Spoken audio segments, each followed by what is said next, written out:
Hey family, welcome back to the channel, Celebrity Scandalust.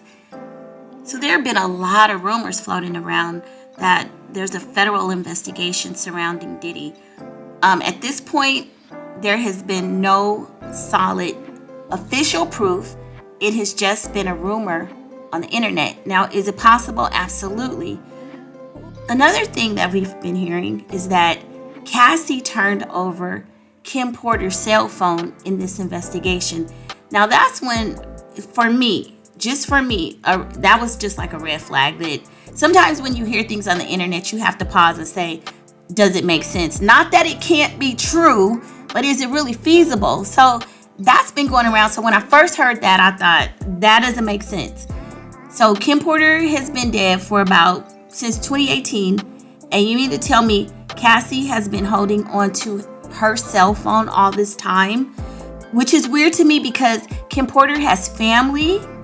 Kim Porter also was said to be besties with Kimora, and I don't know the other women in her social network, and not to say that her and Cassie weren't friends, but it was just odd to me that people would believe that Cassie would be the one to have her cell phone after all this time.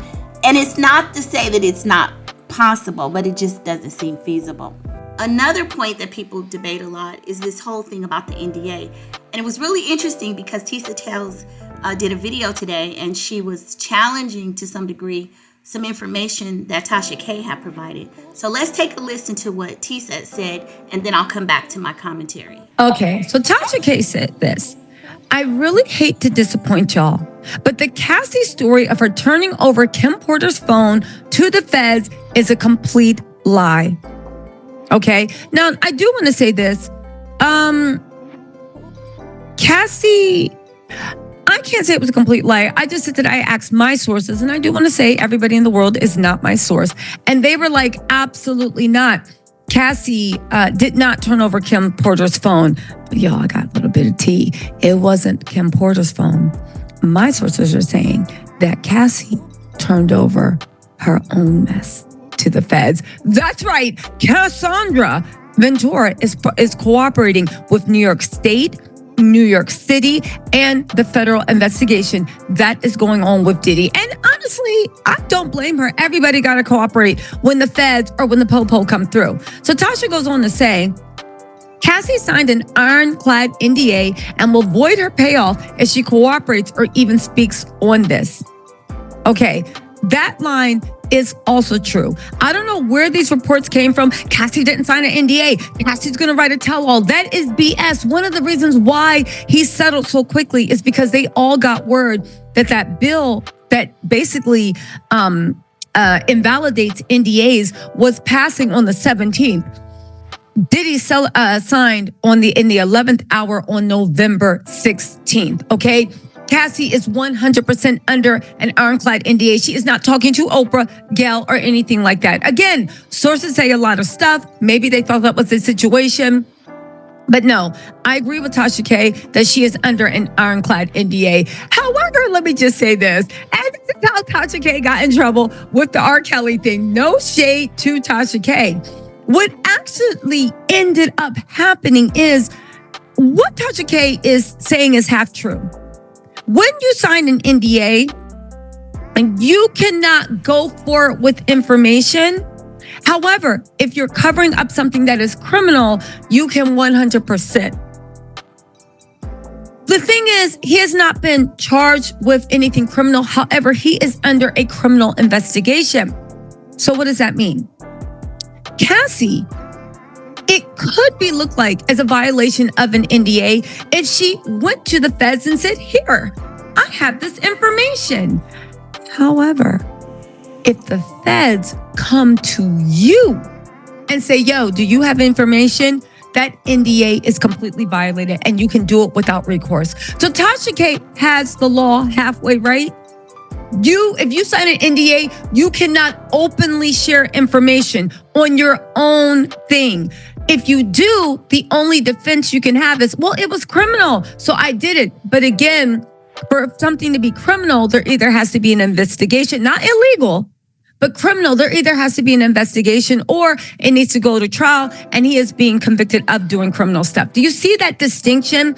It's a very thin distinction, but it's one that shows that absolutely. Before I even talk about the NDA, let me say I am not an attorney. And for about 8 years before I got into cybersecurity, I was a litigation secretary. That's how I segued into cyber, long story. But anyway, so again, all of this stuff is debatable. And that's why we have courts, because one attorney files a motion and he has an opinion and an argument, and then the other attorney counters, and then it's left to the judge to decide. So when we talk about things like this, at this point, unless a judge or somebody gives a fact base or can cite a statute, again, it's just everybody kind of has an opinion, and one person may be more right than wrong, but it's debatable. So when people talk about breaching the NDA, I look at it like this: risk versus reward. If I breach an NDA and the only thing that I'm possibly facing is maybe $100,000 fine, something like that, a lawsuit, versus me breaching it and being able to sue somebody for millions of dollars, knowing that I'll probably win, I would go for the breach. Of course, being that, you breach it and you have a valid reason to breach it, like, the illegal things that occurred, reasons that you can breach it, things that would invalidate the NDA. Of course, those would be reasons to breach the NDA. The other thing I want to talk about is the fact that there are probably 2 NDAs involved with Cassie and Diddy. So the first one probably was prior to the settlement agreement or whatever they did. So, when you're first signing on to work with somebody, or however these celebrities have, in their relationships where they make you sign something, that's one agreed upon NDA that you would sign. So after Cassie filed this lawsuit against Diddy,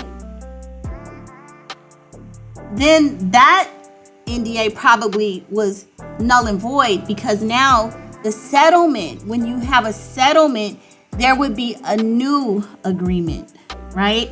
So I think that's where maybe Tasha and Tisa are, where the debate might come in, because the first one, at this point, the information is out there. We don't know all of the details of everything, but if you want to look at that NDA, it's probably moot at that point when Cassie filed the lawsuit. So once they reach the settlement agreement, because they have a settlement, that's what we've been told. The new part of the agreement for her to get that money, there would be a new NDA, and one that was talk about you can't discuss, whatever information. There would be like a confidentiality clause, and you can't breach it. You can't talk about what we settled upon. And then they would tell her things that she could or couldn't talk about. And they could just make a blanket, you can no longer discuss Diddy, something like that. So there would probably be one prior to the settlement, and then one that she would sign after. Now the second, so again, at this point, we're going to say prior to the settlement, that NDA is probably moot. Just because it doesn't matter anymore. Because now that you've come forward, you've given up enough information for people to question all of this. We're going into new negotiations. All of that is old stuff, right? So now, in order for me to give you this, I don't think she got 100 million. I think it's closer to what she was asking for. In order for you to get this 30-40 million, we have a new agreement for you to sign. There's a new clause, a confidentiality clause, a new NDA. And you cannot talk about the sum. You cannot talk about anything that happened during this transaction, right? During this settlement agreement. Now, this piece about the feds coming in, if Diddy is being investigated by the feds, that trumps everything, because now they're looking for criminal activity. It doesn't matter what you sign. So I think most of us know anytime the feds come in, they can supersede any kind of agreements that you previous thought you had. They can unseal documents, and you have to comply, period. Like that settlement agreement, the NDA that she signed with Diddy, would not withstand going into a federal investigation. So those are my thoughts, but I would love to hear what you think. And if anybody out there is a legal expert, a secretary, attorney, paralegal, jump in the comments and correct me if I'm wrong or give me your thoughts. I'd love to hear from you. See you on the next video. Bye.